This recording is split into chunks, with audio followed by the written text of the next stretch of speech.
B'Yom L'chaim, Chassidim, a good Woch, or if you're on the other side of the globe, good afternoon.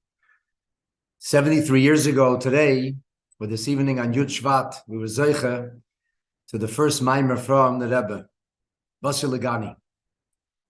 The Isarusa de Lisato, the pleading of Chassidim, was me'erer and brought results, and we were zeiche to the first Maimer and the formal launch of the Rebbe's nesius. It's self-understood that Basir Legani in and of itself encapsulates the essence of Deir Shvi and of the Rebbe's calling to us. And to address this very important topic, we go to one of Chabad's Northern Lights, Rabbi Moishe from Montreal, Canada.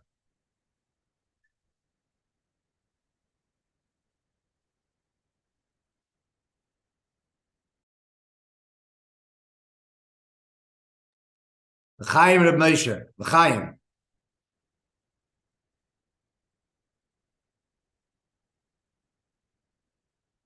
L'chaim.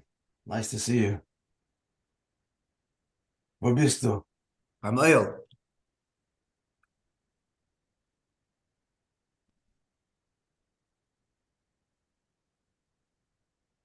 L'chaim, l'chaim. L'chaim v'levrochem.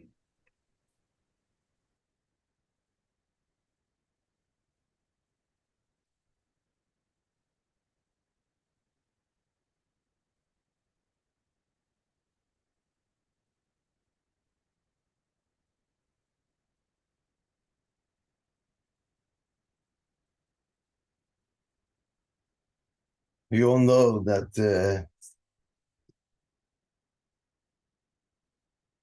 it's a Yud Shevat, Yud Aleph Shvat Toshin, Yud Aleph.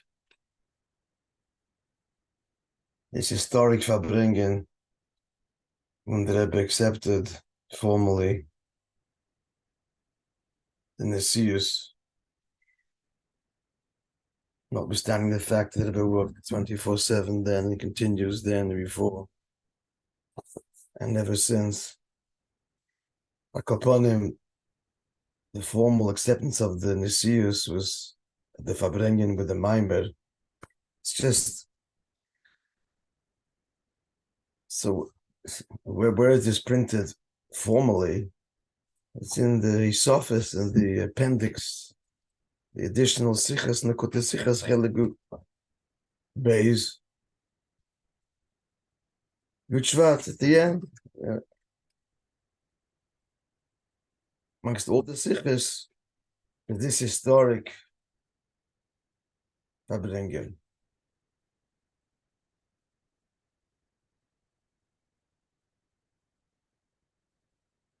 So the Rebbe was Magia, most of it.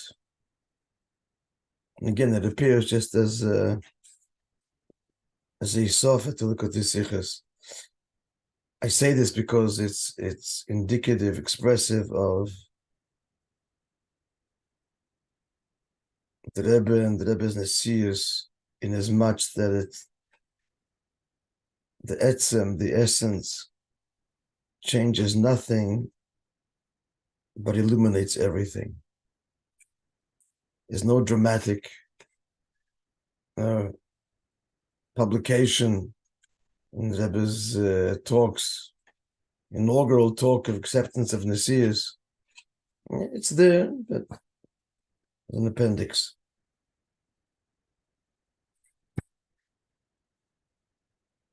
This Farbrengen is also, Baruch Hashem, it's recorded, you can hear it. We're all familiar with that Farbrengen. The Rebbe says there, amongst other things, the following.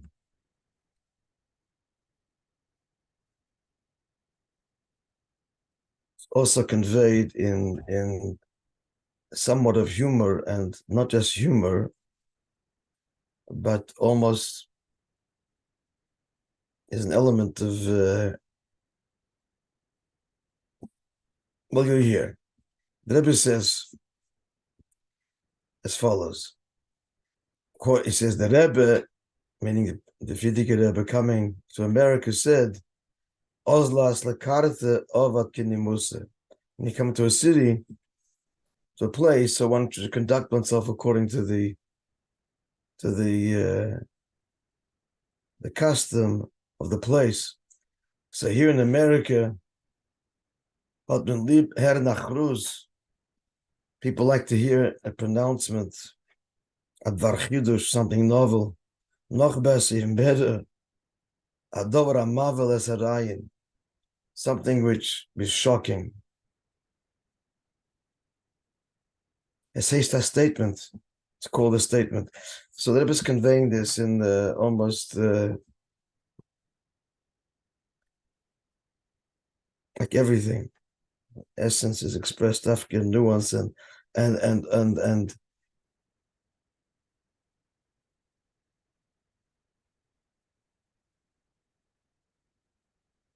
not, it's not obvious and not demanding. This is what who I am. You are. It's subtle. It's subtle in the most extreme sense. Ich weiß afilu nit zistaf as I sein as I say. I don't even know if that's the way we should conduct ourselves with the American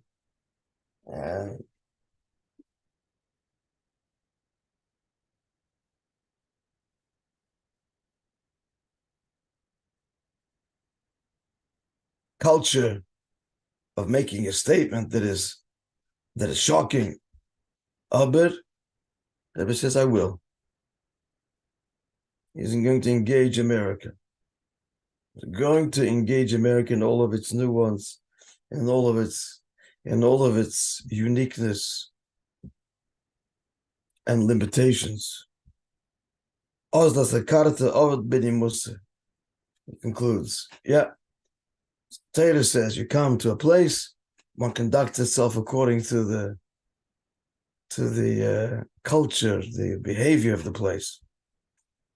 So we all know that we're not to say about the three loves.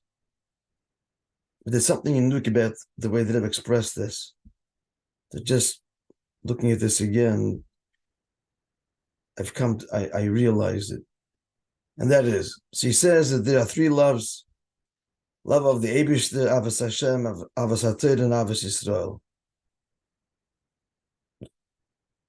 Love of the Eibishter, of Torah and Yidden, and they're all one. It goes on to say like this: if someone has love of Hashem, but there's not love of Torah, Avos HaTorah and Avos Yisrael, is a hira, that means, as is felt, Eichen Avos Hashem, he's missing something, his love of God. Then he goes on to say, Lidach Gis on the other hand, Eibis is Faran Avos Yisrael, if he loves his fellow Jew, even though he's missing Avos HaTorah and Avos Hashem,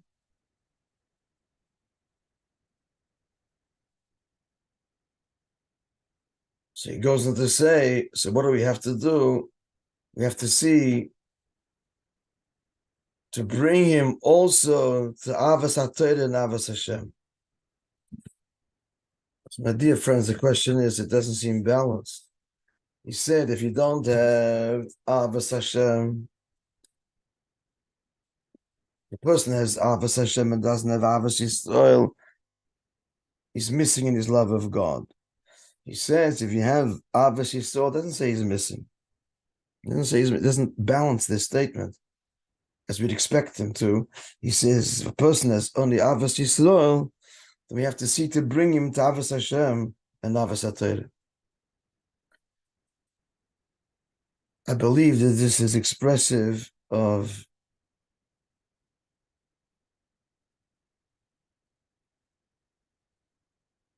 the Rebbe's, one of the Rebbe's essential revelations before Bias HaMashiach. And that is that till the Rebbe, B'chlal in Chassidus, especially in Tanya, so we understood, which is in itself a great revelation, that the purpose is this world, course, based on the Medrash. Also, one of the tiniest against Chassidus, Chabad and Frierdiker Rebbe is a whole philosophy, a whole Torah, a whole shitta based on 2 lines in Medrash Tanchuma Pashas Nosei that they used to desire they did it b'tachtonim. At any rate, it's expressed there, but it's in every single story in halacha. As the Rebbe articulates over and over again in the Kutesichas and the Maimorim, and that is that the purpose is Elam Haza Agashmi Did B'Tachtonim. Al Rebbe in Tanya brings from the Eitz Chaim, and Neshama Atzma Ein Yatzicha Tikkun, the Neshama doesn't have to be fixed. But Lama Yord Lamata, what is the Neshama descend? It's in order to elevate the Guf, Nefesh HaBahamis, and the allotted portion in the world. Each one of us is commissioned, as it were, to elevate those in Tzutzi Kedusha. So we're here on a shlichus, each one of us, to make this world a dir b'tachtonim. What the Rebbe reveals over and over again in his Maimorim and Sichos, although stated earlier in Chassidus, but for the Rebbe, it's articulated and expressed essentially, and that is that the purpose is not the world per se. The purpose is not the tachten. In the same way that the purpose of a home is not the home itself, but to live there with your soulmate. The purpose of the Shamas Yisrael, the ultimate kavanah, is you and I. Hashem desires a relationship. His chosen desire is a relationship with each one of us in the deepest way. And where should that be? Dafka in this world.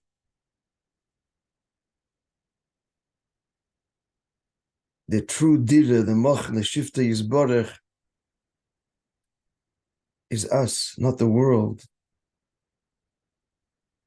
And dira b'tachtonim means the day when the world will celebrate and reflect and sparkle that all Yidden are one with each other and one with the Eibishter.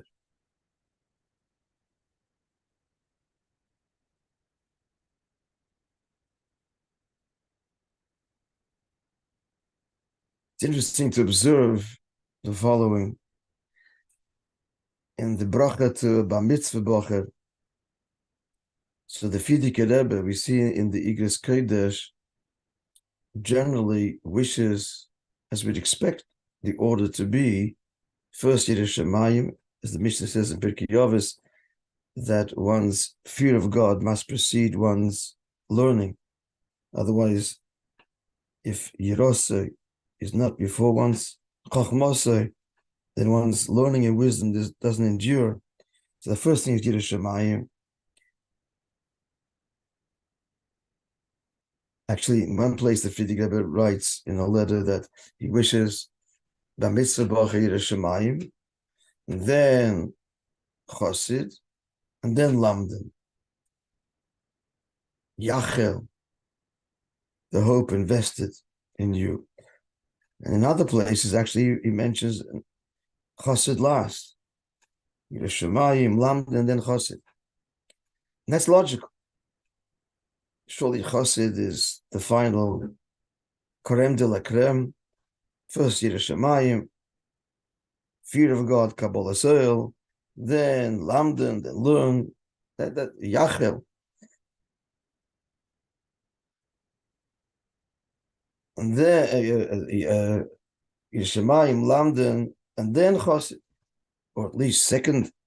But we all know that the Rebbe, actually, not in the early years, till it seems Tafshin Yud Zayin. In the early years, he wished in the same order as the Frierdiker Rebbe, Yachel, Yiras Shamayim, Chassid, Lamden, at least in one of the letters there.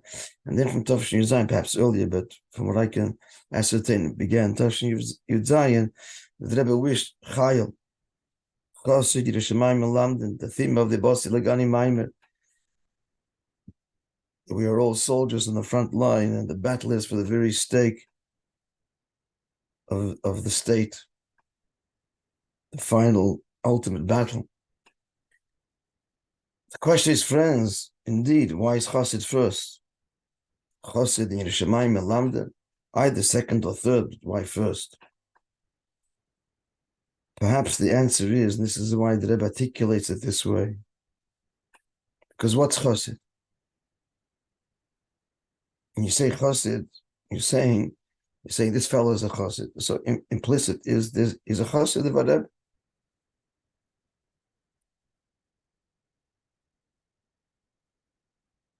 Chassid is the essential I.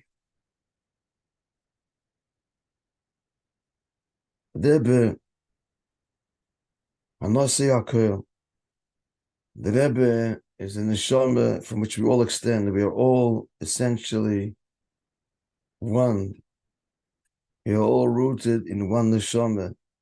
Yisrael Ola b'machshava, when the Almighty entertained or ascended within the divine mind and thought, Eden, who's that? It's one neshama from which we all extend. It's the ultimate neshama klolis, yichida klolis. That's the essence. And Yerushalayim and Lamden is expressive of who we are. The Rebbe reveals over and over again that Torah mitzvahs do not make us Jewish, they express our Jewishness. That's our core essence. Chassid. In other words, bound up with the neshama klolis, inseparably an expression of him. And if we ever forget that, the world reminds us of this. And never as before as the world does now, that each one of us is every Jew, we're all responsible for each other. The world has each one of us by the throat, and it screams, Jew, what are you? Who are you? And we are all responsible and expressive of Klal Yisrael. Every Jew is Klal Yisrael, and Klal Yisrael is every Jew, is Rebbe Yisrael.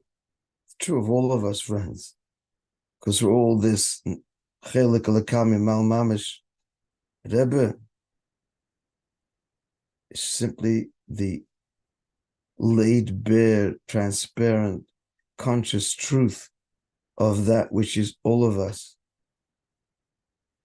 He's at once Rebbe Yisrael and at once Klal Yisrael, and the world is telling that, demanding that of us. So Chassid, Yerushalayim and Lamden,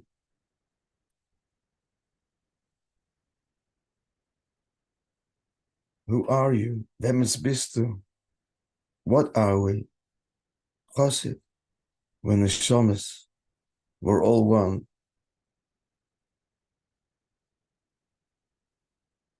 And then that's expressed in Yerushalayim, in our faith, and transcendent, koichas makifim. And then Lamden, our conscious minds and hearts. This actually is the whole theme of the Maimush that Rebbe gave before of Zayin Oder, Vata Tetzaveh, the whole mission, purpose, identity of Moishe Rabbeinu, the nesius of the Jewish people. We're all one, essentially. Dire B'tachtonim means the day when the world will celebrate. Now it struggles with it, but it's on the eve of celebrating, sparkling, reflecting this deep, essential, and only truth, that all Yidden are one with the Eibishter, one with each other. Perhaps, this is also hinted to in the Alter Rebbe's immortal words in Chelik and Perik Beis of Tanya. He speaks about the neshama, quoting the pasuk in Iyuv, which does not speak about the neshama, mind you, but talks about suffering. Chelik al-kamimal, that whatever the person experiences in this world, even suffering, as Iyuv did, it's all a portion. Chelik elika imal, a portion allotted by God above. Rebbe chooses, actually wasn't the first, it's quoted, this pasuk is quoted, not as a source, but just quoted in earlier Svarim, Kabbalah Svarim, as they bring in the Tanya, Muveres, the Shefatal, and other Svarim. But that Alter Rebbe brings it, Chelik Alika Mimal, and he adds the word Mamish. Perhaps it might be suggested that Chelik Alika Malak Alami, Mimal Seviv Kalami, and Mamish Atzmos Yizborich, the Neshama is rooted in the essence of Hashem. So the Rebbe is saying, Yud Shevat, Yud Aleph Shevat. The Rebbe accepted the nesius formally with the Maimer, is to be noted, and he only kind of explained it in Tavshin and Beis, and Tavshin Memches after the histalkus of the Rebbe. We spoke about the significance of 11. The Rebbe said Chal Beis, twice 11, Shvat, 11th month. He spoke about the virtue of 11, Yud Aleph being high in histalkus Kesef. So the Rebbe accepted the nesius. It's noteworthy. It was the 11th hour, it was 10:40 when he said the Maimer Berach. The 11th hour of the 11th day, Yud Aleph, Shvat, the 11th month, the 11th year, Tavshin Yud Aleph, Keser, the crown, the essence, crown heights. So the Rebbe says in that statement, in the course of the Maimer actually, about the three loves, he says, if you love God alone and you don't love your fellow Jew, then your love of God is compromised. If you love your fellow Jew, it doesn't say it's compromised. You have to see to express it in love of Hashem and love of Torah. I believe this is expressing the Rebbe's great mission to stir and reveal the essence of the neshama, which is above all, above love of God and love of Torah. It's I am Jewish. I am the Yechida, the essence. That's what's being revealed today, my dear friends, in the deepest way. I recall as a child, I was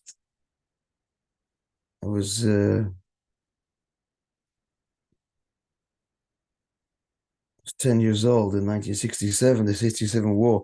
It was a euphoric time of Jewish pride.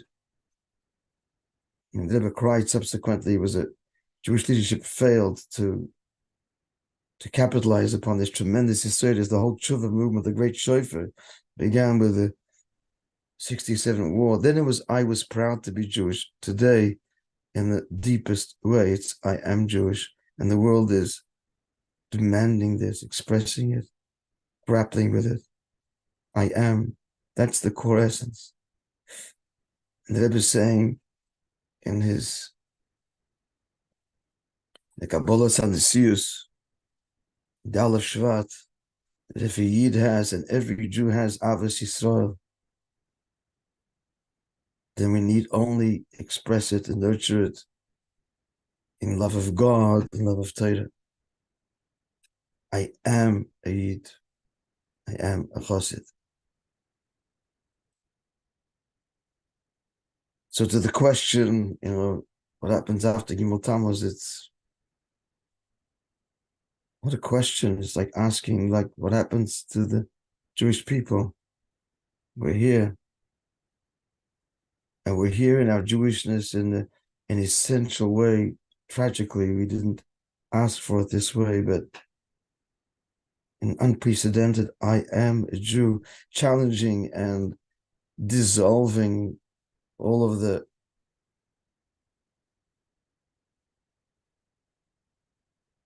external adopted false definitions, identities of what this land is and what this people is. The world doesn't accept it. You're divine, godly, and otherworldly. I am. The world is saying to us two things. You don't belong here, and you're insidious because you want something from us, and you're deeply threatening and unsettling. It's saying this for the longest time, but never as clearly as it does now. And the answer is, you're right. We're otherworldly. We're chelik alakamim al mamish. To come down to the world to make this world a home for God, of which you are intrinsically a part of. And yes, we want something for you, and it's not your money, and it's not your daughters. It's that you live a godly life. To Christianity, we say the body's not the enemy, to resist and overcome and renounce. And now to Islam, it's not your ticket to heaven. It's because God wants a relationship with you in this world. And we're the custodians and the bearers of this deep and essential truth. That's what the world is waiting to hear from us. We're embracing, we're validating what the world is saying. We don't belong here. And we don't till this world is the Didele is Boruch. And we do have designs on everybody else. And no, it's not your money, which is the fuel of the global conspiracy that persists. And intelligent, educated billions believe it because it's true. The Jew does want something from the world, and that is that it reflects his own essential bond with God. That's the Rebbe's message. It's the answer to the world, the great religions of the world rooted by their own admission in the Torah. Christianity, the battle is over now. Finally, it's Islam. No, the body is not your ticket. It's not about the other world. It's about holy land, holy physical world. And it's the answer, not just globally, but to our own children and ourselves. We live today in a time when we need instant gratification. It's got to be now. We easily bore, all of us. We need instant entertainment. So for the longest time, it was true that we were motivated by do mitzvahs because one day you'll earn a place in the hereafter. Nobody cares about the hereafter. Tell me what it is now. The Rebbe is saying, it's you and it's now. Hashem is chosen, just chosen, B'chiras Atzmos in the deepest way, that is beyond. It's chosen to need and desire and want to be connected to you, me, in the minutiae of our lives. We tell our children, why? Why wash Nagelwasser? Why? Why any mitzvah? Because Hashem wants to be part of your life. Kel Deidi Deifek. This is what the Rebbe is revealing in Sicha, Maimer after Maimer. Dide betachtoinim is me and you. It's what the world desperately is waiting to hear and see us live and demonstrate. With each passing day, the Rebbe, which means the Jew, Neshamas Yisrael, all one, becomes the obsession of the world. We're all accountable for each other.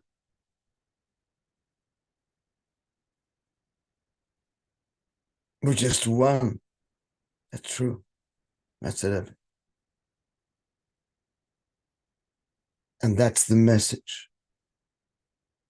That's the message now.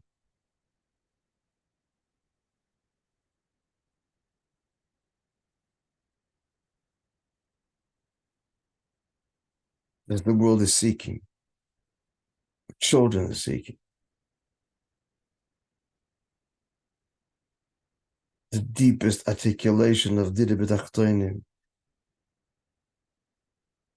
to reveal this truth that we are one with each other, one with the Eibishter, we're all one, and to reveal that truth in the minutiae of our lives individually.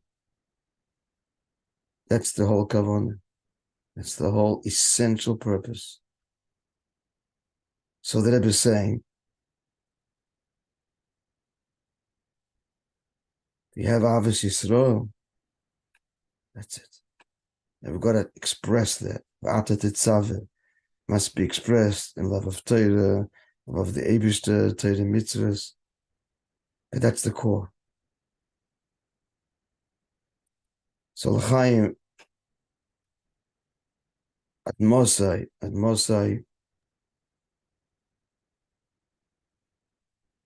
world is confronting and realizing the inescapable truth that everything that Rebbe said and prepared us and begged and warned has come to pass. Speak of the terrible matzav in Eretz Yisrael and the concessions that have, God forbid, led to this.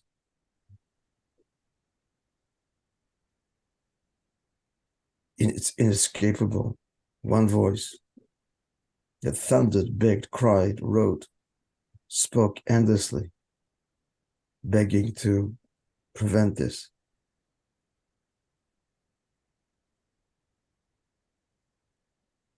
The world is seeing that this is, herein is the MS. So may Hashem help that these terrible birth pangs that we're now experiencing be over without delay, and we are all reunited with our Rebbe Hilamata. We're in essence one, that this be manifest and unite us all in our individual expressions and identities in the whole world and all of its fragments, all united with this deep truth. Yisrael Malka b'chadoyi, and no Nasiv Malka, with Mashiach's coming without delay. L'chaim.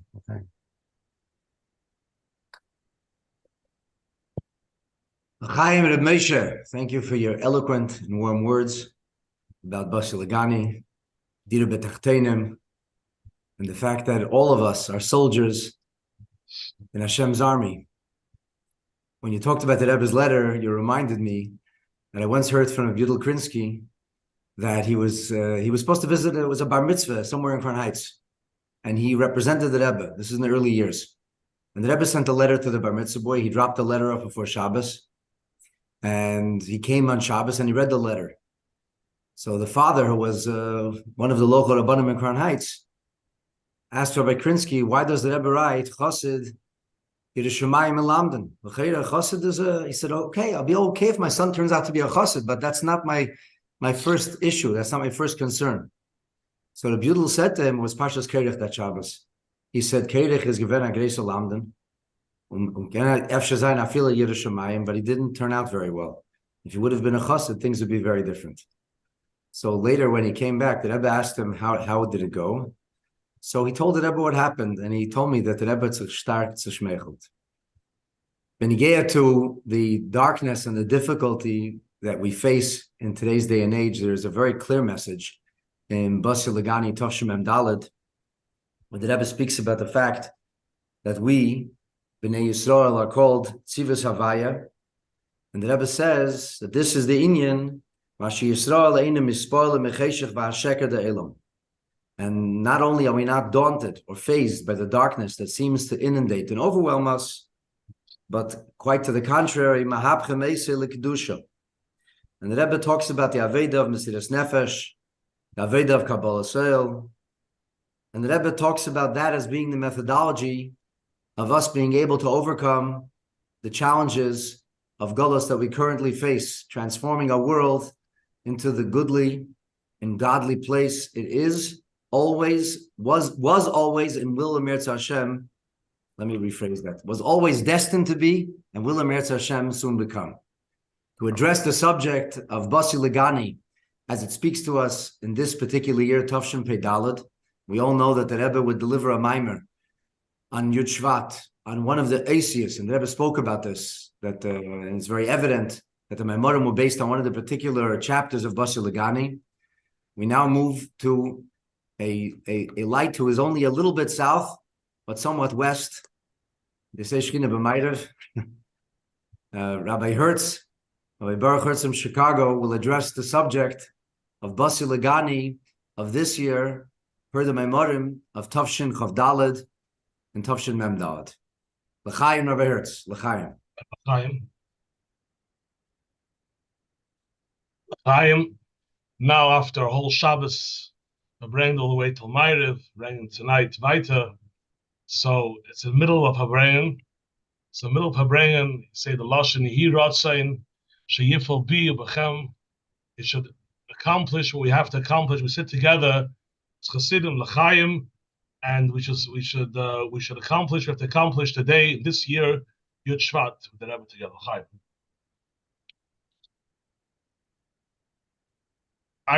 Tonight, as we stand in a very special year, it's very not so often that Yud Shevat falls on Shabbos and Motzei Shabbos, and I know Rabbi Nud addressed the mile of Yud. He mentioned Yud Aleph, and it's special. The Rebbe spoke about the significance.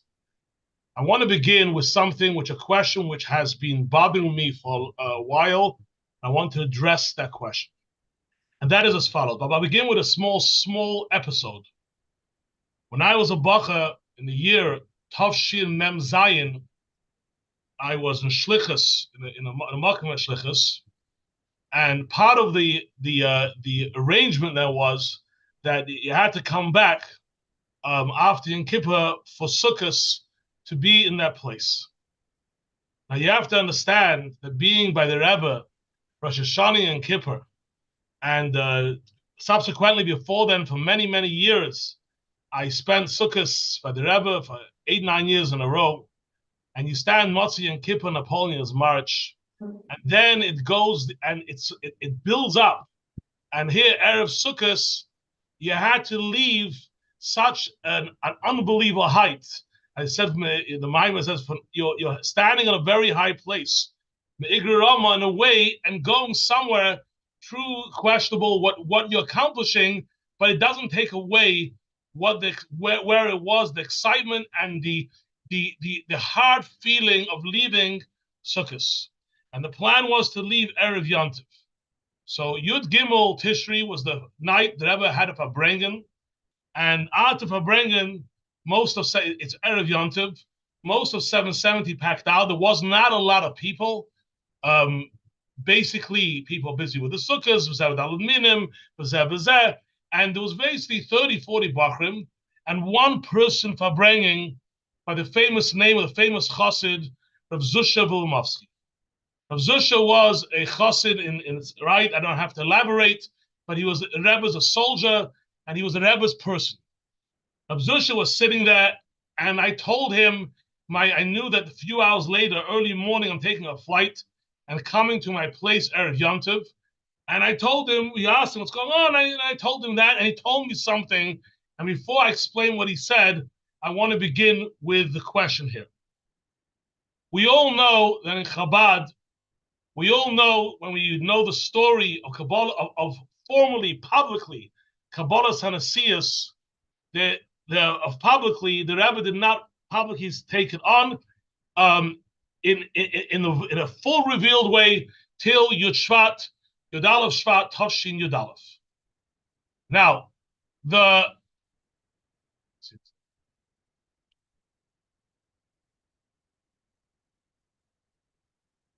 is there something wrong? Can everyone hear? I just got a text or something. Can everyone hear? Can you hear? Yeah, we hear you well, Rabbi. I don't know why some texting. Okay, so the Rebbe, now the Shaila is, Posh the Shaila, what the refusal of the Rebbe, I'm just asking a very a simple question. We all know there's many, we know Bechlal, the many stories which today are clear out printed already, that even the day of the Rebbe's Chasna, the Frierdiker Rebbe, when he put the gartel on the Rebbe, which was something on the Siyim, and said verbunden mit Eich, bezel, baba, we know Bechlal, it's even mentioned that even the Shidduch was connected to Kabbalah's and nesius. We even know the Rishima Tavshin Yud, Shtas HaChayrev, where the Frierdiker Rebbe speaks about Shemen, which was something Shemen, which Nesiyim, the Tzemach Tzedek, was Moishe, the Rebbe Marash, and it's mentioned in the Rishima. Pregzech HaShaila, it was like, in a way, you think about it, it was something which was known. And here the Rebbe refused, and how to the point he even responded one time that I will go to a faraway place where you won't find me. What was this Nakuda? And the question is not really a historic question. It's not a question I'm asking to figure out just a piece of history, but something when we come to such a Yud Shevat tonight, what does it mean to us and how does it translate? And I'll just elaborate the question a little more in this regard. The question is, we know the Rebbe told every person that if you have the ability to be mashpia, it's your achrayus, it's your responsibility to go out and be a mashpia. When someone came to the Rebbe and told the Rebbe that I should do it, he said, Ich bin a ich mensch. I'm an I person. I'm not a person who's out there. And the Rebbe totally negated it and said, Ich bin a ich mensch. But the Rebbe did not take any person off the hook. When a person wanted to, there was never a situation that ad hayom hazeh, obviously, until the Mashiach, when there's a need for Jews who need some hashpah in any circle, and the Rebbe is not there for a person. Here there was an entire adas Chassidim who are begging and pleading that another we want a melech, and we want the Rebbe to take on Kabbalah Samalchus, and we're begging for it, and the Rebbe refused. What was his refusal? I'm not saying here I have the answer, but I want to share a verbracht of dem abyssal on a piece of a maimah from a piece from the Alter Rebbe Siddur, which came across, which maybe sheds a little light into this matter. And that's as follows. In the Siddur, it says the Alter Rebbe like this. The Alter Rebbe speaks about mitzvahs. And he says, Ubechinas ha-mitzvahs. There are certain mitzvahs, shetoilin sheloi b'ratzon, sham shorshan, asher mehem lo yuchel hagiya mehem or lemata ratzon adam. Kishulemayla mitzayna dafka. He says there are certain mitzvahs, there are many mitzvahs you can plan, you can do a chana, you can prepare, you can make many mitzvahs, you can do this. However, there are mitzvahs that you can't prepare. The mashal mitzvah of shikha, person shikha forgets the wheat. You can't plan that, so it's not shikha. Shetluya b'shikha dafka. V'im einoi, says Alter Rebbe further, v'im eina shecheach. Eina mitzvah klal. If a guy plans shikha, it's not shikha. Shikha means he forgot the wheat. K'yoytze b'zeh yesh harba mitzvahs. K'moishe metzinu v'nisiyei Yehuda, and he brings down Boruch from Mitzrayim, ad kama yigia shalom shalom Yisrael nesius. Avol mitzvah, and he goes into the whole idea of nesius. So the Rebbe says further like this: he mitzvah hatluya dafka b'yisa bar korcha shel adam sharei haroid b'chakaved hakaved b'reich menu v'im hayoreitze b'nesius. It's the words lai haya sham and he goes into the whole idea of nesius, that dafka nesius, to get nesius, I'll explain the Nakuda saying out to Rabbi. Nesius is an atmostic thing. To get to nesius, there has to be the pushback, the bereach, there has to be the moving away, and the more you move away, the more there is you get closer. Why I'm saying this? What is Alter Rebbe saying? Alter Rebbe is saying, when it comes to nesius, of here, they're talking about melech al kol ha'olam, nasi ader.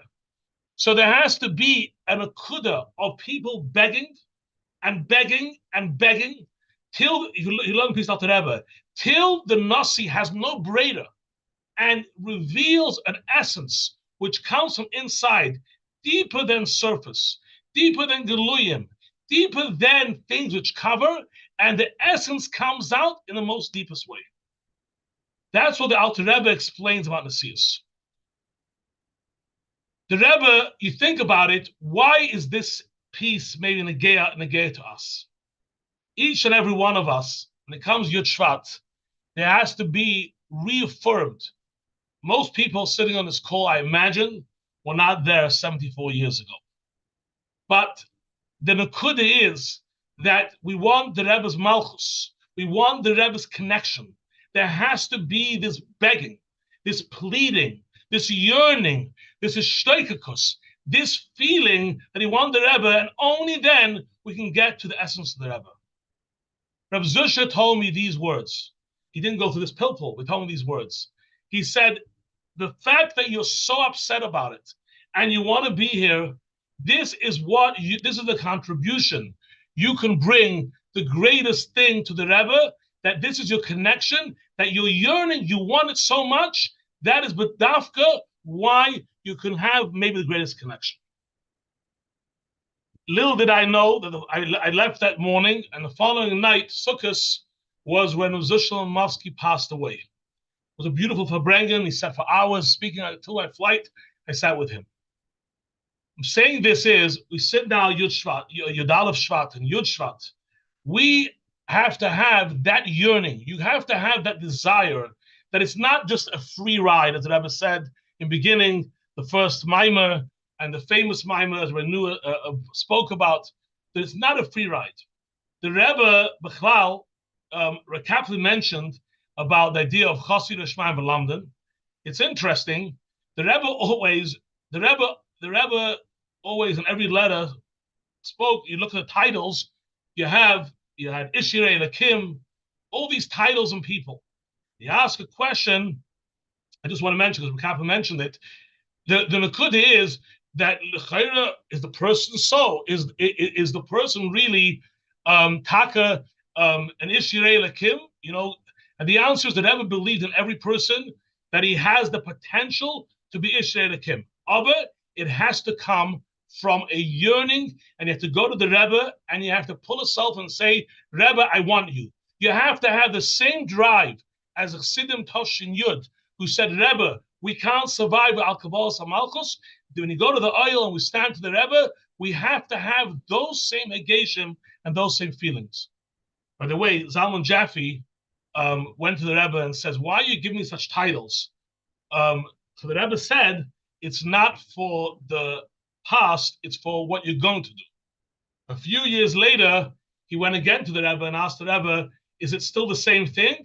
And the Rebbe said, it hasn't changed. It's still what you're going to do. The Rebbe was no. But the point is, the Rebbe believed in us that we can really get to a space which is much higher. This year, the mimer is Bechlal, a beautiful mimer. The Mamarim we learn in Chavdalad, Mendel, the Mamarim are, you learn it again and again.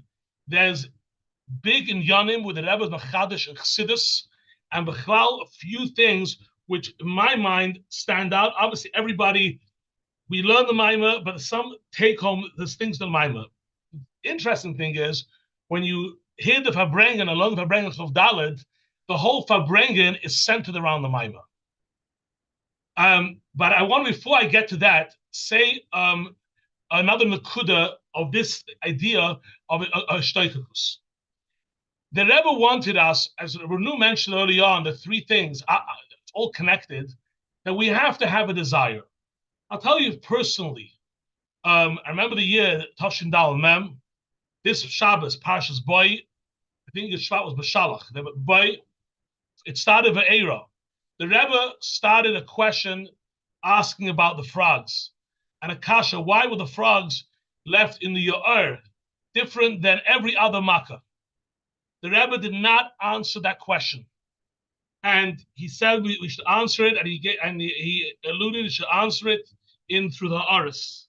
I remember in Yeshiva in Alatera, every meal, people, the whole discussion, the whole week was that question.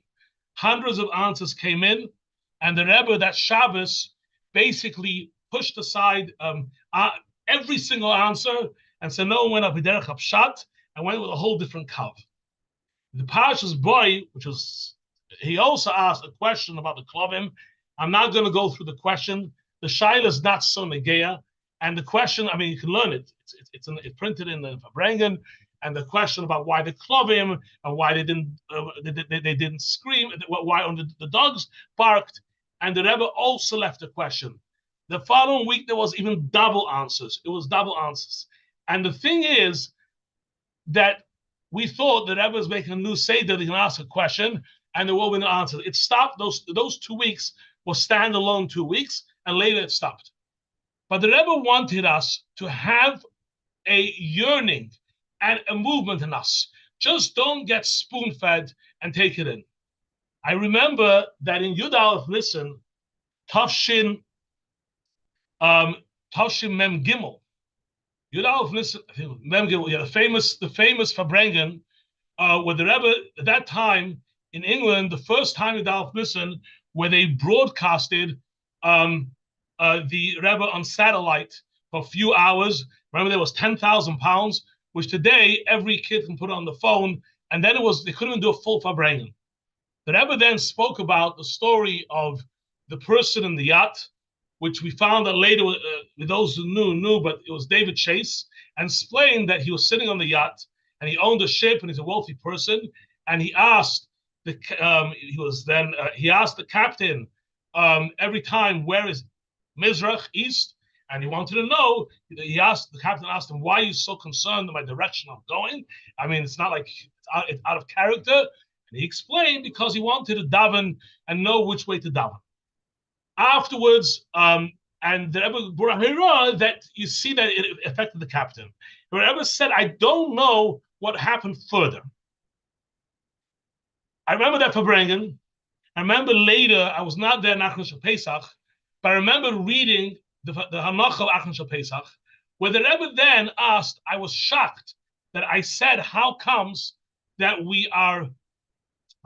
no histalkus, and nobody went and tried to find out. Nobody. I didn't hear from anybody what happened. So since no one did it, I did it myself, and I found out that he influenced others, and he actually changed, and he made people, whoever he met, this captain, he spoke to them about the Eibishter and about God, and made an unbelievable tumult out there. What was the Rebbe trying to tell us?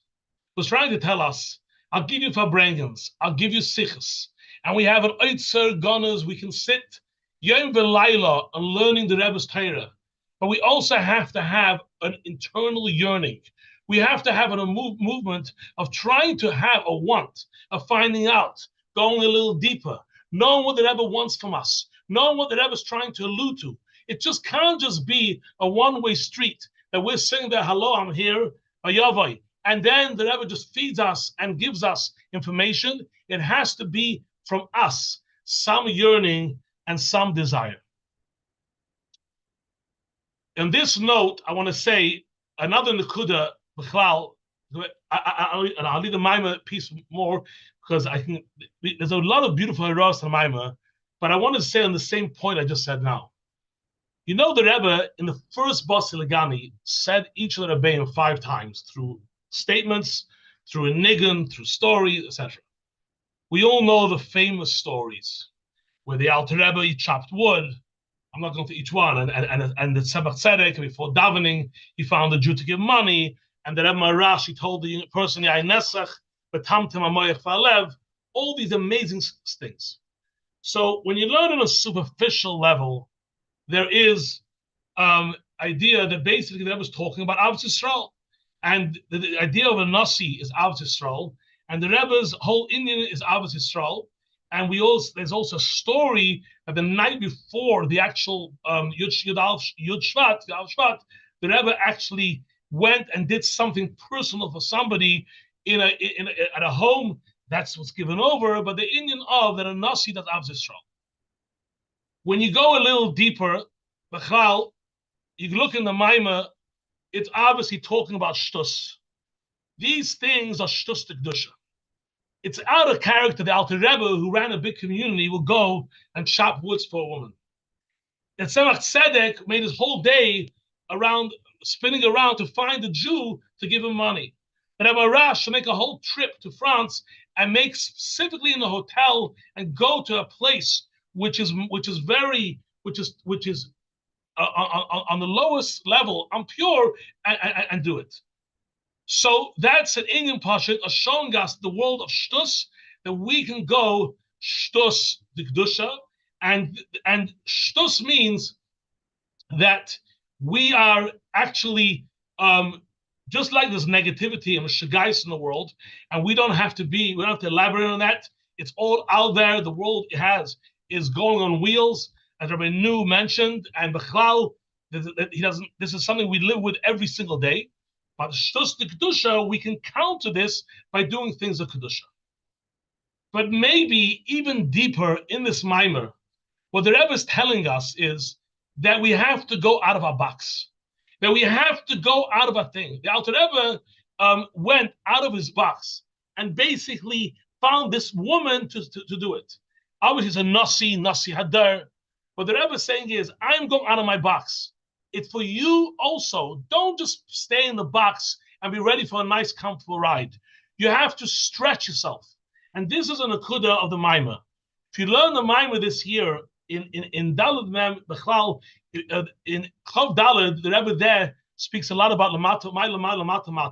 But the Rebbe is saying basically that we have to go out of the box and to go into every corner we can do. If you want to get to the world, you can't just sit in your straight lane, but you have to go out. I want to conclude with a story, which I remember as a memory. And the story is as follows. We're standing in 770 by one of the Simchas Torah, and Koshel Bracha finished. Koshel Bracha was Simchas Torah, Koshel Bracha. The Rebbe was hours and hours standing and giving out wine and mashka to people. It was after nights and nights of the Rebbe. A normal bacha wasn't even mayors to go up to the Rebbe and take Koshel Bracha. It's not even Bechlal. Begeder, if you looked at Bechlal, a little feeling, a little hergish for the Rebbe, and Bechlal, you should know it's interesting. This year, the Rebbe speaks about in the Maimah of Chav Daled, about the Baal Shem Tov, that he was partially an histalkus, but partially a human being. And sometimes people forget, they think the Rebbe is histalkus, but they forget the human side, that you have to have a feeling and care for the Rebbe. The Rebbe's nachla, the Rebbe's wherever you, what's precious to the Rebbe should be precious to you.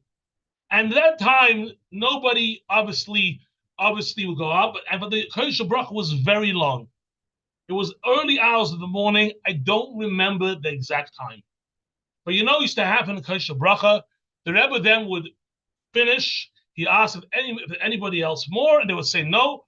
The Rebbe then would take the tray and cover it, put the napkin on top, the napkin first, and then the tray, and then he would walk the sitter out. And this happened the same this time too. And many times there was a nuddik who came running the last second, and the Rebbe Weiter would if the Rebbe would see anybody who would need Koshel Bracha, the Rebbe would go and redo it again and give it. So Kamuvan, people around will block anybody coming. It was Pashat late at night, and it was over. The last second of Koshel Bracha, the Rebbe was ready to leave, and a very famous figurehead, everyone called 770, Charlie Buttons, was there, and he remembered he didn't get Koshel Bracha. And he started screaming, I want Koshel Bracha. I remember this. So there were Bachrim who stood there blocking him. The Rebbe shouldn't see him. He was the bottom. The Rebbe was high up there on the platform, and they're blocking him. For some reason, as the Rebbe was leaving, the Rebbe noticed he was sticking out the cup. The Rebbe stopped, motioned him to come up. He again took the tray and the napkin off and refilled the wine and gave Charlie Koshel Bracha. Charlie, and then the Rebbe gave him a huge smile. I remember the smile was like a huge smile to him, and then walked out of Koshel Bracha. That's the story I remember. I was thinking a few times about this story.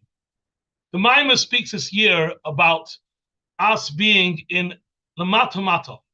And the Rebbe has even a chiddush. The Rebbe says, not even Lamata Mata. Even if you are married, the Rebbe adds to the Frierdiker Rebbe, even if you're actually married and you go against the married, the nasi has a kesha to every single person. The Rebbe definitely, some of us could be sometimes the mata.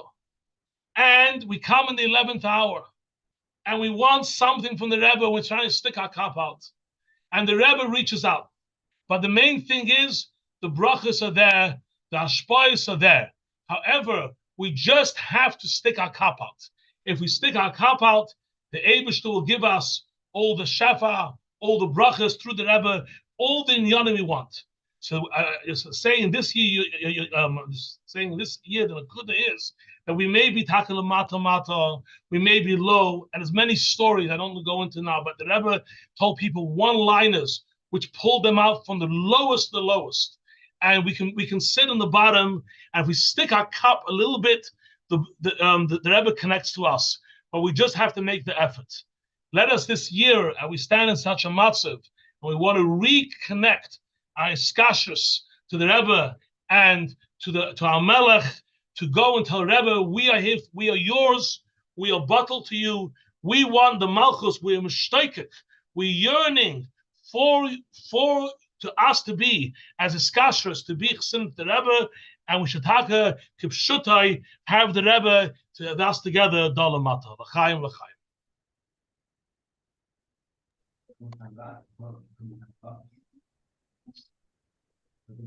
L'chaim v'levracha Boruch, l'chaim, l'chaim.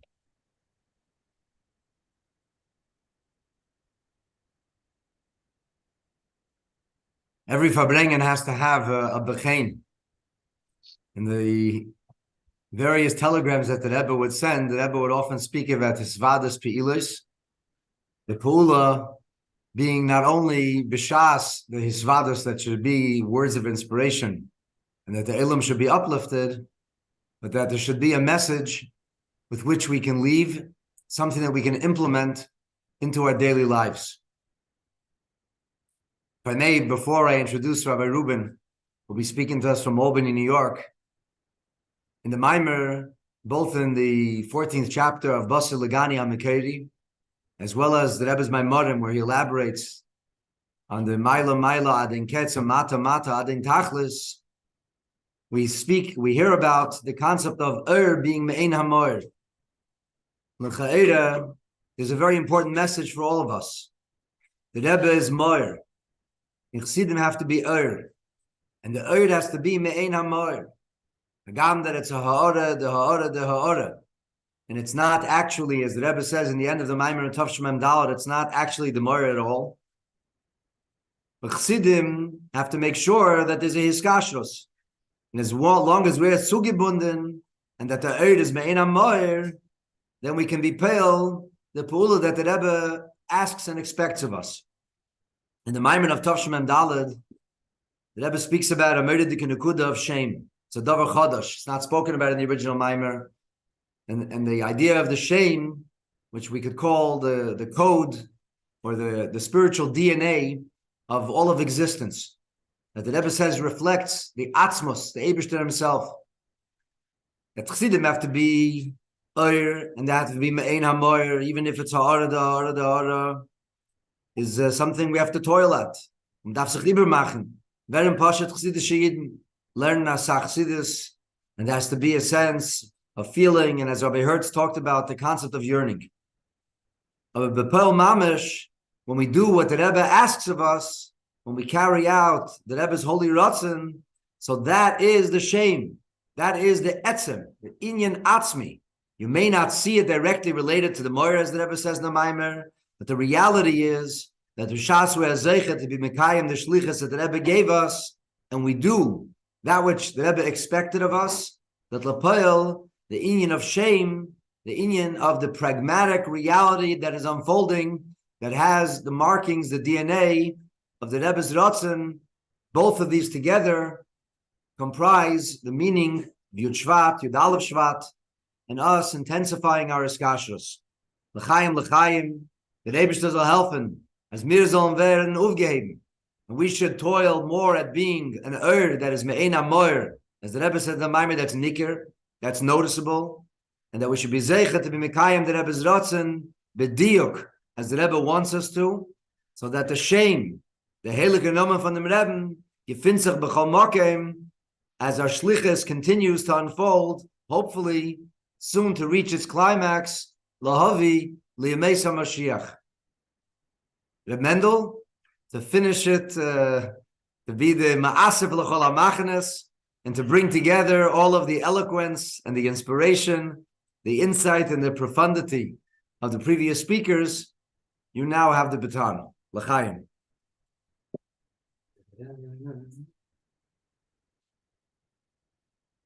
You have to unmute yourself. This is part of the nesius of Elam Hazeh. Okay. Unlike Rabbi Hertz, who Farbrengen in Chicago all day and till Myers, and then from Myers doesn't mean other Farbrengen. So I'm on a college campus, regards from a college campus, and today, it was scheduled to have a chili Chelon cook-off. And it was the longest, it was one of the coldest Shabbosim of the year. And Baruch Hashem, we had a good minyan, solid cover. People came, they ate the chili. So with the chili as the backdrop, I shared, it occurred to me, a little memory that I realized is actually probably from Mendel. That was my first year in New York. And like Rabbi New said that he was 10 years old. He told the memory of when he was 10. My memory of 10 is a little later, but that was my first year in New York. And as Rabbi Hertz mentioned, Charlie Buttons. So this is a memory from the bleachers. He stood, at that time I didn't have a proper place by the Farbrengen. I was a young boy, I was from out of town. And I stood on the bleachers, which is on the far Myriv wall of 770, a very, very sturdy, big platform. And in the beginning, I was learning Yiddish. Yiddish wasn't my native language. And the Rebbe, the Shabbos Farbrengen was harder to hear. I remember a special Chavivas then for the weekday Farbrengens. And I loved the Nigunim in between and the L'chaims, but the Farbrengens actually themselves were hard to hear. And there were actually a few Yidden on the bleachers that were able to hear, but most people, it was a hard place to hear. It was a place to be present. And I remember my father always telling me that the Neshama hears, and I shouldn't go out to play kugelach or sticks and belts and the other activities outside. Anyway, so I shared this memory. The memory was that, so I couldn't hear much of the Farbrengen. I was able to hear actually at the end of the Sikhas, the Rebbe's voice used to rise, and I would hear the brokenness at the end of the Sikhas. A lot of the expressions that the Rebbe used, for example, in this week's parsha, B'nareinu v'skinenu, that was one of the lines that Rebbe had very strongly emphasized at the end of the Sikhas, not only in Parshas but year round. And so those are lines that really stuck with me from my earliest Farbrengen memories. But anyways, I was standing on the bleachers, and I remember that there were 5 chandeliers there, that if you're on the bleachers, they're more eye level. And the chandeliers had teardrop crystals that hung from them. And I remember distinctly, you're a little bored and you're waiting, at the end of the Sikha, and as a kid, and I remember the light refracted or reflected in the crystals that they created colors. And depending where you were on the bleachers, the different places, there was not really much kavua there, you can move around. So I remember different colors in the teardrop crystals that hung from the chandeliers in 770. This is actually not so unrelated to the mimer, because this idea of a simple, pure light that is colored by the Keren is something that's in this study.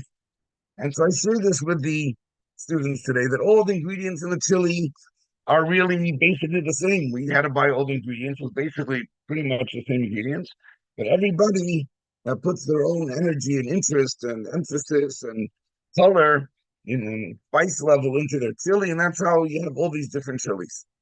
And so too, I feel that the Rebbe's light, the Rebbe's the Or, or as Kaplan said, it was the Mar, but in this sense, Rebbe is like the light of the chandelier.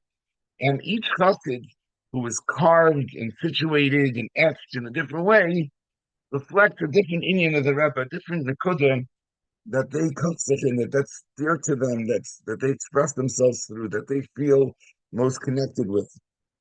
So I'd like to, Rabbi Kaplan said I'm speaking about the B'chein. So I don't have a specific B'chein, but I want to speak about the need for a B'chein and how powerful a B'chein is, and how a B'chein is shaped not only by the specific sikha, but who the person is how we as Chassidim and the lives we live and where we live and how we live our lives and what we do with ourselves help shape our personalized behavior. So the Shabbos Farbrengen of Tafshin of Daled, everyone knows that this is a very unique Yud Shevat. The Rebbe said the Basha Beganim 3 times. That was on Friday that year in 1964, and the Rebbe said the Mimer first on Friday night, and the Rebbe said the Mimer Shabbos day, and then again makes a Shabbos. And there's a lot of discussion about the missing texts or the differences, a lot of differences between these Mamar. Anyways, the Mimer of Shabbos day was unusual. That the Rebbe didn't start the Mimer with the typical Basa Lagani, but started with a different introduction of Tzidkas Pir Zainai. It's a pasuk from the Haftarah, and it's also based on a Mimer that the Frierdiker Rebbe had in the Sekafana. Anyway, so there's a lot of discussion about this. Mulu spoke about it. My father spoke to me very emotionally about this, actually, his memories of that time. And Rabbi Yoel speaks about it. Doesn't matter. It was a Farbrengen, it was a Mimer. And after the Mimer, there was a very short sukkah, a very atypically short Farbrengen. If you look in the footnotes, there's a reason for that too, but there's a very short Farbrengen on Shabbos. And the whole Farbrengen, that whole sukkah, is the Rebbe saying basically as follows. The Chassidus needs a b'chain. Chassidus needs a takeaway. You learn Chassidus, it needs to have an impactful, life-relevant, absorbable takeaway that we can internalize in our lives and apply in our lives. And the interesting thing is, that was something very interesting. That was that even at the point of the Mimer is the Eitzer, the objective of the Frierdiker Rebbe is to describe the incredible Eitzer it's being squandered on the soldiers for the purpose of this Muhammad. In order to understand that, you have to understand the iron self. And so the Mimer spends a lot of capital, a lot of paragraphs explaining the unique spectrum of the iron self and its infinity and its all this. Even though that's not the point of the Mimer, the point of the Mimer is really the Eitzer. And the iron self is only like a byproduct of it, not the essential key point, which is interesting, by the way. If you ask a lot of Mashpiyim, I'm sure they'll say that the iron self is the essential ingredient there. But anyways, the Rebbe says, even if it's not the essential ingredient, it needs a b'chein. And the Rebbe launches into a very interesting b'chein. Actually, it's one of the Rebbe's hallmark criticisms of the trends of modernity, and the Rebbe's b'chein of the Aryan self. Actually, in this Shabbos Tafshin Chodalid Yud Aleph Shvat Farbrengen is the Rebbe's rant maybe against Hollywood kitchens and wall-to-wall carpet. And this is a very big address of the Rebbe, and that's Farbrengen. So there isn't, so however you interpret, by the way, how that wall-to-wall carpet Hollywood kitchen applies, practically speaking, in our lives today, the Nakuda is very strong in that sukkah, that Chassidus that we learn should not be left in the abstract, should not be left as an idea, but it should definitely be internalized and applicable, relevant, and practical experience. I just want to share a little story about this. A little story, just to understand the power of a b'chein. I think we suffer from a problem of too much Chassidus, which is actually a wonderful thing. It's an incredible blessing. But just to give you a little idea about this, so I'll just digress quickly for a story. We have enough time to share this. So there was a boy who came from a traditional home and went to a public school for elementary school, but his parents slowly became a little bit more observant. And so they sent him to a Jewish Hebrew high school. And in the Hebrew high school, he had a teacher. And the teacher was very eager that when this boy goes off to college, he should maintain a connection to his Yiddishkeit. And so this teacher gave him a book. The book is called Orot. It's a book by Rav Kook. And he told him, when you go to campus, meet the rabbi and ask him to learn this with you. So he comes to campus, and actually, I didn't know this at the time, but as soon as I met him, I felt he was very strongly involved. But it turns out that actually he made a very, very big, tremendous decision his first weekend. Will be Lashem Alacham. He had a very big question. He came and he loved it, so he stayed. He became very, very, very close. But to the extent he asked me, because my teacher said he has his book and he thinks it's important for me to learn in college, would you learn it with me? I said, sure. So we sat down the first week, and we read once a week. We got together and we sat in the couches together, and I learned with him this root. I was not familiar with the text. I'm not familiar with the style. It's not something I learned before. But of course, was very influenced by Alter Rebbe, by Chassidus. And once in a while, there's a few lines there. I'm almost like stick like the Torah, look at the Torah. It's very rich material. So, I fumbled through it with him a little bit. And then once in a while, I'd reach a few Gesmita lines, Sevekam, Malakam, whatever it was, some rich ideas. And we learned it. After a few weeks of doing this, he said, you know what? I see that every once in a while you come across a line that obviously comes from somewhere else. Let's learn that somewhere else. So I wasn't ready to learn with him Torah, look at Torah, so I learned it in Tanya. So the way I like to learn Tanya is to learn Tanya Shalei al Seder. I like to learn Tanya by theme. So I learned with him Tanya 15, 27, 30. And it's a very applicable one. The reason why I do it in that, right after to start with that. But anyway, the boil, I learned it in this piece of Tanya. And I learned with him in 27. I learned with him Tanya Perchav Zayin. I learned with him Aseli Matamin. So we're sitting across the table, a very small table. And he actually is a boy. He was an ROTC. He was a built guy, and he was hard, non-emotionally expressive at first. Like he was in ROTC means military training. He's in officer school, and he later served Taka. But anyways, we learned to say the makam, and then I explained the whole idea of the scapiness, the street foods and savory foods, and that's why you took one to the bench. Esav, and the whole idea and how it explains the biblical story and the whole, and he puts his hands up, his elbows out, hands up on the table, his eyes get very serious. He looks at me, and I can't whistle. Some of you might know my Zayda Moishe used to whistle. I personally am not convinced I can't whistle, but this boy, lets out a long whistle, like a whistle. Like a long, long whistle, like Prince. So to my honey, he said, I never heard Torah taught like that. I never heard Torah like that. So what I'm saying is that in other words, the Yiker of Chassidus, there's I remember when I was younger, there used to be a big emphasis on non-future Chassidus. Like, why do you know what I mean? Today it's like already so for granted. So this is the beautiful thing to hear the whistle of Chassidus. By the way, so this boy actually a few years later went winter break to Tzvat. He went winter break. He went to Tzvat. This boy to Tmimi Dorach, and he comes back. I'll never forget the way he walked in the door. He comes back spring semester. He walks in the door. He has with him a sheaf of papers. He has with him Basil Lagani printed out on a paper, not a booklet even. The Frierdiker Rebbe stuff she knew it probably the first 5 issues, and full with notes, underlines, notes, geschrieben, gehakt, everywhere paper written. And he tells me this. He says, "Now I see things the way you do." So that is, anyways, I want to share with you this story because I think this is a story in this Indian of a Bechain.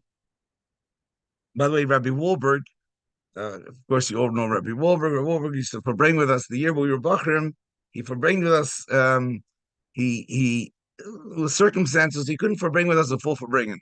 But he said that every time we have a birthday, he would come for 1 hour and he would Farbrengen like Nachmashke Kilu. In other words, without the whole warm up and Veitak up, just get to the point. So those Farbrengens actually I remember very richly, very warmly. And one of the Farbrengens he Farbrengen was the time of the Kalisker. The Kalisker was someone that Alter Rebbe insisted on supporting, and he was a radical Talmud of the Maggid, and he was also very, very much against Alter Rebbe's publishing of the Tanya. And there's some sharp letters from the Kalisker. Anyways, one of the Tanyas for the Kalisker was that Sufel Boimel that flesh in the fire. And Rabbi Wahlberg is bringing about this. Too much oil runs the risk of extinguishing the flame. So if you have so much chassidus and such a shefa, there's the flame is fragile. You're gonna, for those of you who have old cars and you live in cold climates and you have a hard time starting the car, so you could flood the engine, chas v'shalom. You press the gas too much, you won't be able to start the car. So this was the Kaliskers Taina against Alter Rebbe. So obviously, Baruch Hashem, Rabbi Kaplan's the MC here. He's a little older than me, but we grew up in the same era. And actually, I feel incredibly blessed that we had like a bizbuz ha'itzeris in our time. Basically, when I was younger, when I came to New York in Tafshim Memdalet, the Rebbe only forbringed select Shabbosim. I mean, it was pretty often, I think, but not every Shabbos. And then starting in Mches, when we were Bachrim, maybe you were a little before me, there was Farbrengens every single Shabbos, and then there was the Mugad Kesicha, and then there was the Likud on Friday night, and then there was Mamorim published Nachanant. Every Yontif, even half Yontifs, had Shvat had a mimer. There was Mamorim, Mugad Mamorim, juicy, long Mugad Mamorim, and not all of them were the easy by heart ones. They were long Eidia Shleimers, and and there was a tremendous outpouring of Rebbe's Torah. I feel, that we were zeicha to, like an incredible, just skitzach. Anyways, so the concern or the possible problem with too much gisnach is you don't appreciate the yoiker of each thing. There's so much material. You don't have, it's so hard to zero in or hone in or take one thing to heart. By the way, mentioning Mugad Kesichas, I would be remiss without mentioning Rapinya, because Rapinya really taught me something about the Mugad Kesichas that I live with my whole life and I think about almost every single day. And so I just wanted to remember Rapinya. When I say Mugad Kesichas, that was something very, how Rapinya taught it to us and the things he mentioned about it. Anyway, but there was a whole, Nishtazeh Rabbi Kaplan wasn't like a, right? It was like and also like even seeing the Rebbe. A lot of Chassidim, when they came, they didn't see the Rebbe so much because the Rebbe wasn't so visible. I mean, in our time, the Rebbe came every Shachris, Mincha, Ma'ariv. It was just nonstop. Okay, so one more nakuda about this. Kalisker problem that we suffer from. For example, in Tanya, there's a very repeated expression called vihine. And vihine, if you ask Labav Trabach, is a word like the or and. It's a connecting word, right? But if you look in the Bible, vihine appears most by Jacob's ladder.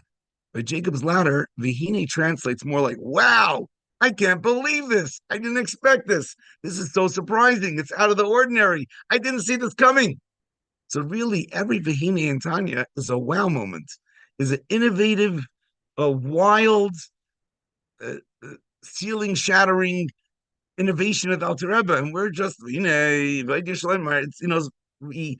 are so blessed with the abundance of Chassidus that it's sometimes hard for us to realize the power and potency of all this. Am I going too long? Okay, I'll just share this link over here. Anyway, so why am I sharing this? When I was asked to share something for Yud Shevat, I'm thinking to myself, what to share? There's so much on Yud Shevat. It's endless material. There's Farbrengens, Nachanant, the whole idea of Rebbe. There's so much to tell about Yud Shevat. So where should I, Okay. So, and everybody, like a chandelier teardrop, everybody has their own avodah in, their own way to. So what I want to say is like this. I am of the type that I don't have a single sikha or a single mimer that I can point to and say, this was a game changer for me. When you deal with Bali Tshuva, sometimes Bal Tshuva becomes Bal Tshuva because of a certain catalyst, a certain experience they had in life, a certain earth-shattering moment, something struck them tremendously, and because of that, it was like earth-shattering, and their life changed at that time.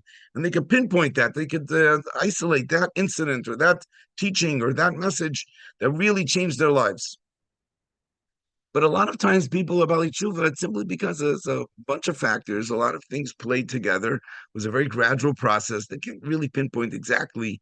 And I feel like myself, that's how for me Yud Shevat is. That's how me, I can't point one sichel, one Farbrengen, that this was for me something that changed the way I live my life forever. I don't know. I don't have that. But my father does have that. That's what I want to share, an example of a b'chein that's a game changer for your whole life. So, and by the way, you see this, Yud Shevat Meg Menech Der Moned Dem Frierdiker Rebbe. You see this, by the way, in the Frierdiker Rebbe sometimes, which are beautiful, beautiful sikhs, and now they're also translated by by Tauger. And Tauger actually did a miracle that he translated Likkutei Diburim. That's also when we were young. We had Tauger's Likkutei Diburim in English. And for a guy who didn't grow up with Yiddish, a natural language, and Likkutei Diburim that was printed in funny fonts with extra yuds and all kinds of things sticking all over the place. So I read Likkutei Diburim by Tauger in English, and I loved it. I really, really, really appreciated it. And it's a miracle that he captures. I mean, the hardest thing to capture in translation is mood and atmosphere and ambiance and warmth, and the Frierdiker Rebbe's kind of warmth. And he amazingly captures it also in English in translation. And now we also did the Sikhs, the Frierdiker Rebbe Sikhs. It's very kedai to our children certainly should be exposed to that kind of Siddiq warmth.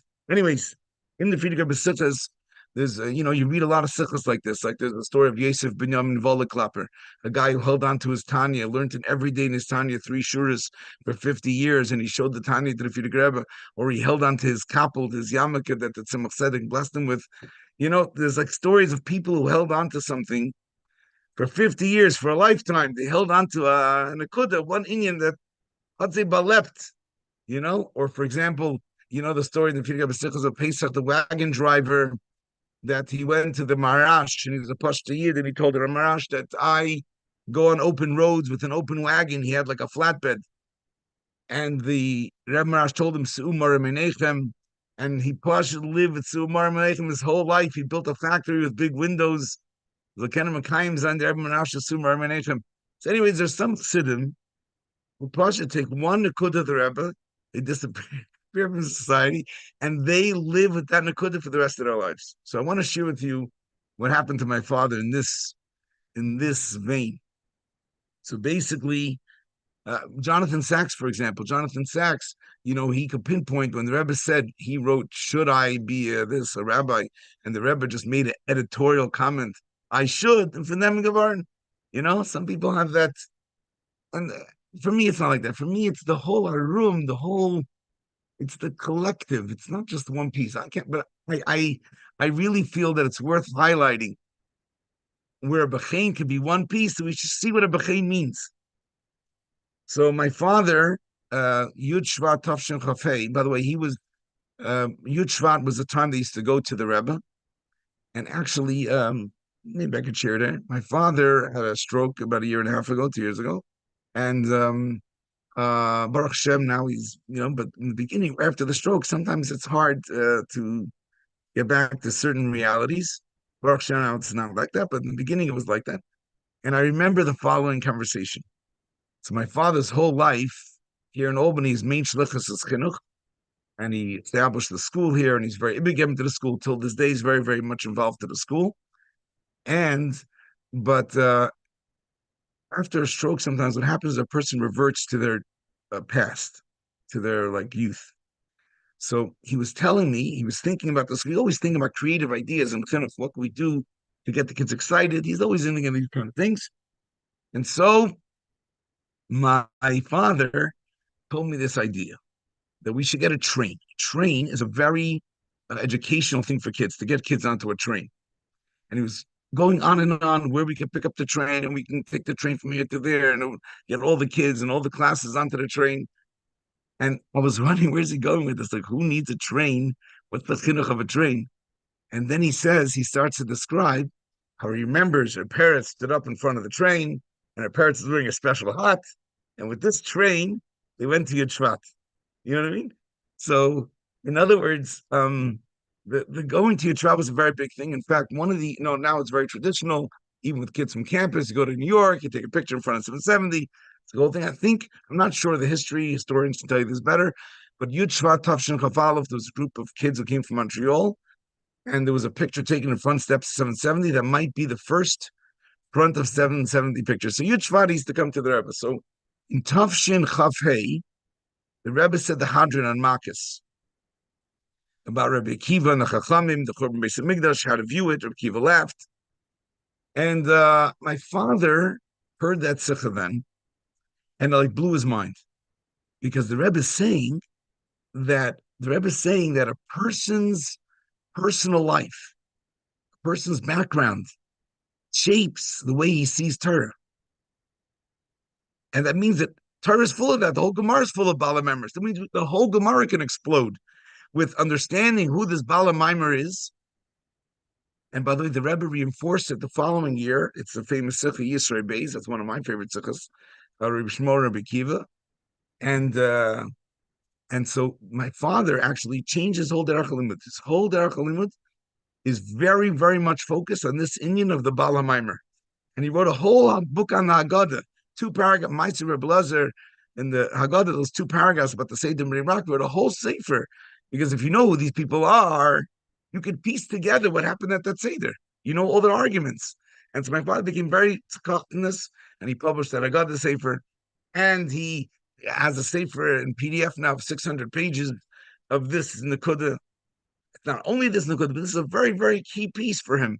This is an example. You hear a Vart from Rebbe, and and Pasha changes how you think. And it not just how you think, it's a whole avodah, this thing of the personalization of Torah. How the individualization and the personalization of Torah is and my father said at that time there were other Rabbanim who ridiculed it or criticized it. This is different than Lishitase. Lishitase is just that Rabbi Kiva says this over here and this over here and this over here. It's a lineup. It has to do with his personal life. The fact that he was about tshuva. No, one thing about this I remember is that my father. So we talked about this a lot. This Sikha, and my father spoke to me. And I said, yeah, it's look at the Sikhas. I know the Sikhas. He said, no, it's not look at the Sikhas. Not saying look at the Sikhas doesn't capture it. It's not how the Rebbe said it. I remember, and he says, I remember the Rebbe said, pointed, and he says, the Rebbe said, Rebbe Kiva's a cooked up mir. And my father's so left from this. Anyway, the year I got married is when Lahak finally found their way, Teres Menachem, all the way to Tavshin Chafei. And this Hadran Amakus is published. And it was the year I got married, and every trip up to the Catskills to visit my in-laws, we learned this Hadran. And actually, I've learned it with a lot of people since. It's an incredible Hadran. And there's, yeah. You know, it says, Halay b'maimer echad yachali baris. It's Pirkei Avos says, with one maimer, Hashem could have created the world. And there's a Chassidishe Vart, Halay b'maimer echad, Yachli Boris became gesund werden von ein Mimer. You know, it's really there's a shepherd of Mamorim, and there's Mimer after Mimer after Mimer after Mimer, and there's bleak full Mamorim Baruch Hashem. But really, there's also a sense that you can take one Mimer and make that your own, and connect with it, and feel it, and realize its value. I had a student here. I remember, so I had a class here called "Jews Sing the Darnest Things," and it was basically an interesting way to teach Ikra Emunah by explaining a lot of the songs that all these conservative kids know. For example, Adon Olam. Everybody knows Adon Olam, but they don't know V'tutzach and Adon Olam. Adon Olam is Atu Kadin Shnei Olam, Shnei Olam, the 2 halves of Adon Olam. There's tremendous Chassidus in Adon Olam. Or Vahi ben Sayaran. If people would know Vahi ben Sayaran, if they would know what they're singing over there, well, they're in Finston Egan, you know, some people. And there's a lot of good classic songs that are a good opportunity to teach. And so Vahi ben Sayaran, for that piece, I learned the Sikha of the Rebbe why Lo Yasur Mimena, why the body of Aaron couldn't be taken out, why the poles, the traveling poles of the Aaron, specifically, were not allowed to be taken out and travel, after travel. L'chura, it's only for travel. Why do you need it the whole time? And the Rebbe's message is, have Torah will travel. Wherever you go, Torah goes with you. Anyways, so I was learning with a student, actually from a conservative background, fine kid. I was learning this in the class, and he comes to me after and he says, you know what? I'm starting to see a pattern. I'm seeing a lot of the things you quote from the Rebbe, it's about the accessibility of Judaism. So this is a guy who's not steep in look at the sukkahs, but he's a guy who heard here of art, there of art, there of art. He pieced it together in his own mind. He connected dots. He found relevance. He found the Rebbe's Torah to speak to him. And this is an example of this Indian of a Bechain. Yeah. Anyways, like upon him, what should I say? The main thing is, we shouldn't forget the Bechain, and we shouldn't lose the whistle of Chassidus. We should still whistle, you know? We still whistle on Avart's Chassidus. L'chaim, l'chaim. L'chaim Reb Mendel, warme Wörter. You know, I have to say that Mendel, like you and probably like most of us, there isn't one sikha or one mimer that necessarily changed our lives or turned us on our head. It was a certain Weltische individual who was an extremely wealthy person, a very influential person. And so he asked me a few years ago, which was the sikha that built the Rebbe's army? What was the sikha? He wants to learn that sikha. He wants to know, he tells me that Tzaddik HaKohen has this thing, this Torah that shaped all of his Talmidim. Which is the sikha? And I tried to explain to him that, to the best of my knowledge, there isn't a sikha or there isn't a moment that transformed Adas Chassidim and positioned them to transform and change the world. But ultimately, it's the continued inspiration and guidance and teaching and presence of the Rebbe. And there's certain things that are beyond words and can't be boiled down to a phrase, a sentence, or even a rumination or a mimer. But certainly the Bechein is Amadaf Leb with the Rebbe's Torah, and there are Meidedikim Memorim for this year. Halt Yud Aleph Shvat, but we're still very much in the spirit of Yud Shevat. And those who have learned the Memorim, that they stark learning, and the ideas, the Inyanim Chassidis, of course, have to be translated into a way that permeates our being. From our intellect, it has to filter down into our emotions, and then it can change the way we live and the way we act. And that is the ultimate Bechein. The Rebbe had gegossen Chassidis. Chassidim haben gewollt am Maimer. And that famous tape you hear, one of the Chassidim say that the Sichis seinen gut, aber der Elam will haben am Maimer.